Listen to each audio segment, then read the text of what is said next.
สบายดีเนาะสำหรับการเชื่อมข้อมูล Wi-Fi เพื่อเบิ่งข้อมูลย้อนหลังแล้วก็ดาวน์โหลดเข้ากับโทรศัพท์เนาะ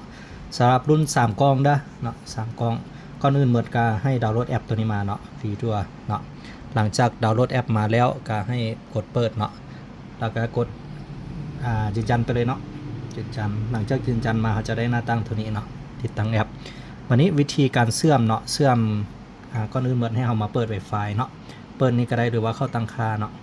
ตั้งค่ามันจะมีคำว่า Wi-Fi อยู่นี่เนาะตอนนี้ปิดอยู่เนาะให้มากดเปิด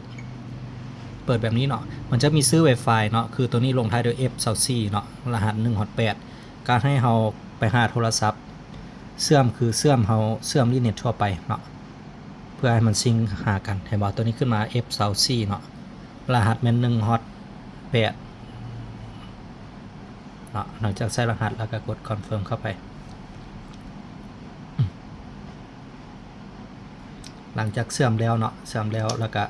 ให้เราไปเข้าที่แอปเนาะเปิดแอปขึ้นมากดแอดกล้องเนาะบัดนี้กดอนุญาตเลยเนาะขึ้นตัวนี้กดอนุญาตตัวกลางๆเนาะ allow by using app เนาะมันจะขึ้นมาก็กดยืนยันอนุญาตไปเลยเนาะ allow ไปเลยกด connect ไปซิงค์หากันกดแอดกล้องเนาะจะมาหาตัวนี้คันมาหน้าตั้งตัวนี้ก็กดกลับคืนอีกบ้านนึงเนาะมันจะถามเพื่อให้เราเชื่อมแอปเชื่อม Wi-Fi เนาะหลังจากแอดได้เนาะมันจะขึ้นซื้อรหัสว่า F24 หลังจากรหัสมันซิงค์หากันเนาะ camera is connect เนาะก็กดแอดกล้องมานี่เนี่ยมันจะมาเนาะอันนี้กล้องหน้าการใช้งานการสลับกล้องตัวนี้เนาะอันนี้นะตัวนี้จะเป็นกล้องหลังเนาะกล้องหลังก็คือเป็นหน่วยนี้สลับเบิ้งซื้อเนาะตัวนี้นี่กล้องในห้องเครื่องนะวันนี้ตัวที่ว่าสำคัญเนาะแม้นการเข้าเบิ้งไฟล์นี้ทุกเชื่อเนาะเวลาเราซีโหลดไฟล์ก็กดเข้าเบิ้งไฟล์นี้หลังจากเข้ามาเนาะอันนี้ตัวอย่างที่ว่าของเทสเนาะมันจะมี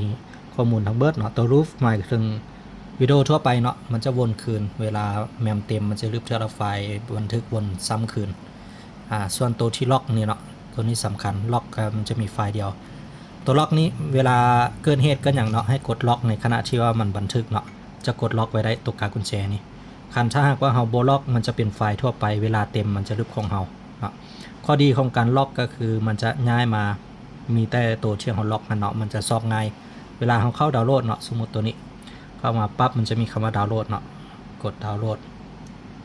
นี่ตัวอย่างเนาะหลังจากดาวน์โหลดแล้วปิดตัวนี้ลงเนาะให้เข้าไปหาคำว่าอัลบั้มเนาะดาวน์โหลดไฟล์เซฟอินอัลบั้มก็เข้ามาเพิ่มอีกบ้านหนึ่งเข้ามาจะมีหลังจากนั้นอยากเซฟเข้าโทรศัพท์ก็กดเซฟตัวนี้เนาะมันจะอนุญาตให้เข้าถึงอัลบั้มโฮมเรากดเข้าแล้วก็กดเซฟบ้านหนึ่งตัวนี้ถึกเซฟไปละหมายความว่าเซฟเทื่อทีนึงมันจะเข้าอัลบั้มของแอปของเราเนาะตัวนี้ก็บ่ดึบละเนาะแต่ว่าเวลาเราอยากเซฟเข้าอัลบั้มฮูเพื่อส่งต่ออย่างก็กดเซฟบ้านหนึ่งเนาะหลังจากนั้นเนี่ยตัวนี้ก็มาเนาะตัวนี้เป็นกล้องหลังเนาะอันนี้ก็บ่ได้ลอกออกก็บ่แจ้งปานใดเนาะ